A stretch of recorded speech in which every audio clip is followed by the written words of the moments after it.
नमस्कार, सुप्रभात। मैं डॉक्टर रंजना जैन और आज के इस कक्षा में हम पढ़ेंगे कवि गिरधर राय की कुंडलियाँ।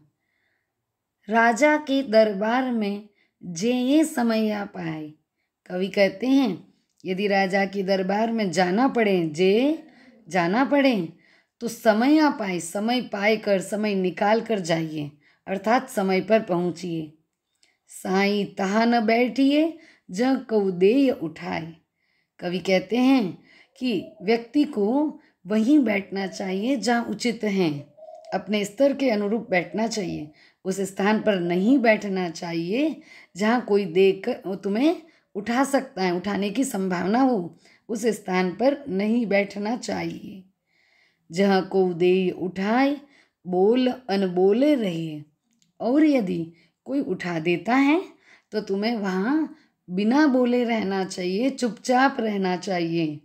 हंसिए नहीं हाय यानी ठठाकर जोर जोर से हंसना नहीं चाहिए। बात पूछे ते कहिए। यदि कोई आपसे कुछ पूछता है तो ही कहना चाहिए। कह गिरधर कविराय। कवि गिरधर कहते हैं समय सो कीजिए काज, प्रत्येक कार्य को समय पर ही करना चाहिए। अति आतुर नहीं होए, अधिक आतुर नहीं होना चाहिए। बहुरी अनखे हैं राजा।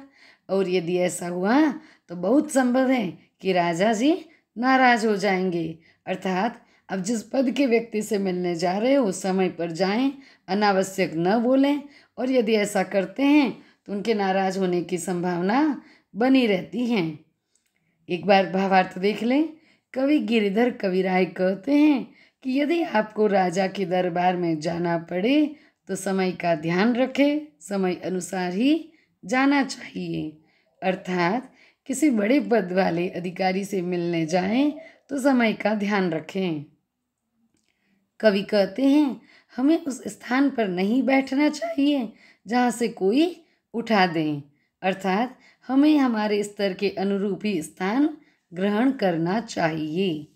और यदि ऐसा हो तो हमें चुप रहना चाहिए या बोलने में संयम रखना चाहिए। जोर जोर से हंसना नहीं चाहिए और कोई बात पूछी जाए तो ही उत्तर देना चाहिए। कवि गिरिधर कविराय कहते हैं कि हमें समय पर ही सारे कार्य करना चाहिए, अधिक उतावला नहीं होना चाहिए, नहीं तो बहुत हुआ तो राजा नाराज हो जाएंगे। यही व्यवहार कुशलता भी है कि हम समय का ध्यान रखें और कार्य समय पर करें। धन्यवाद।